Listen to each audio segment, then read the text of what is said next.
राधे राधे दोस्तों।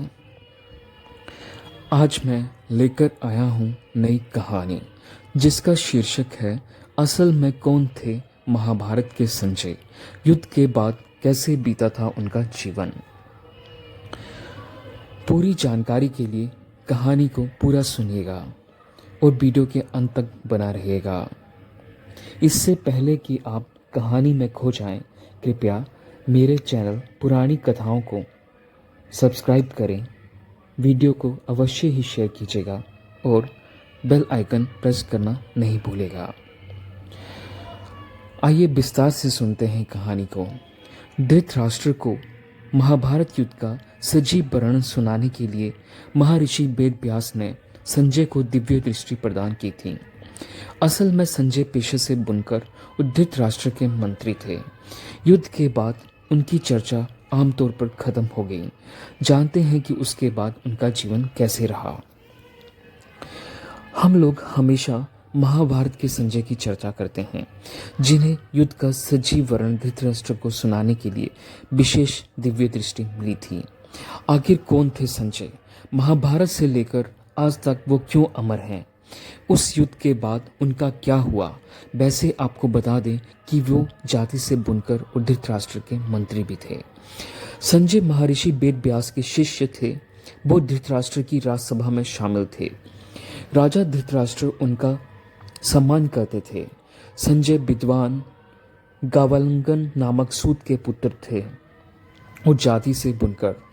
हमारे पुरानी ग्रंथ और महाभारत की कहानियां बताती हैं कि संजय बेहद विनम्र और धार्मिक स्वभाव के थे। देश के पहली और एकमात्र ऑनलाइन देसी इंसाइक्लोपीडिया भारत कोश में भी संजय के बारे में विस्तार से बताया गया है।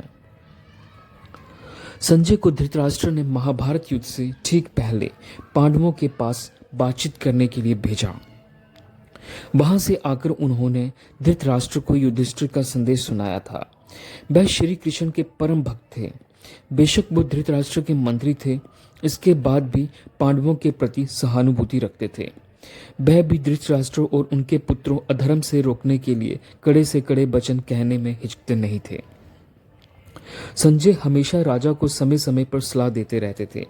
जब पांडव दूसरी बार जुआ में हार कर 13 साल के लिए वनवास में गए तो संजय ने धृतराष्ट्र को चेतावनी दी थी कि हे राजन, कुरु वंश का समूल नाश तो पक्का है, लेकिन साथ में निरीह प्रजा भी नाहक मारी जाएगी।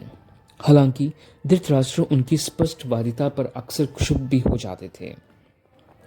जब वे पक्का हो गया कि युद्ध को टाला नहीं जा सकता, तब महर्षि वेदव्यास ने संजय को दिव्य दृष्टि प्रदान की थी ताकि वो युद्ध क्षेत्र की सारी बातों को महल में बैठकर ही देख लें और उसका हाल धृतराष्ट्र को सुनाएं। इसके बाद संजय ने नेत्रहीन धृतराष्ट्र को महाभारत युद्ध का हर अंश सुनाया। ये भी कहा जा सकता है कि वह हमारे देश के सबसे पहले कमेंटेटर भी थे। संजय के बारे में कहा जाता है कि वो यदा कदा युद्ध में भी शामिल होते थे। युद्ध के बाद महर्षि व्यास की दी हुई दिव्य दृष्टि भी नष्ट हो गई। श्री कृष्ण का विराट स्वरूप जो केवल अर्जुन को ही दिखाई दे रहा था, संजय ने भी उसे दिव्य दृष्टि से देखा था। संजय को दिव्य दृष्टि मिलने का कोई वैज्ञानिक आधार महाभारत या बाद के ग्रंथों में नहीं मिलता। इसे महर्षि वेदव्यास का चमत्कार ही माना जाता है। गीता पर कालांतर में भी लिखी गई कई टीकाओं में इस विषय पर कोई ठोस समाधान नहीं दिए गए। महाभारत युद्ध के बाद कई सालों तक संजय युधिष्ठिर के राज्यों में रहे। इसके बाद वो धृतराष्ट्र, गंधारी और कुंती के साथ संन्यास लेकर चले गए। पुरानी ग्रंथ कहते हैं कि वो धृतराष्ट्र की मृत्यु के बाद हिमालय चले गए। धन्यवाद दोस्तों। एक बार फिर से सभी श्रोतागणों से मैं गुजारिश करता हूँ, कृपया मेरे चैनल को सब्सक्राइब करें और सपोर्ट करें और वीडियो को अवश्य ही शेयर कीजिएगा और साथ में बेल आइकन प्रेस करना कदापि नहीं भूलेगा, जिससे कि मेरी वीडियो की नोटिफिकेशन आपके पास तुरंत पहुंच सके।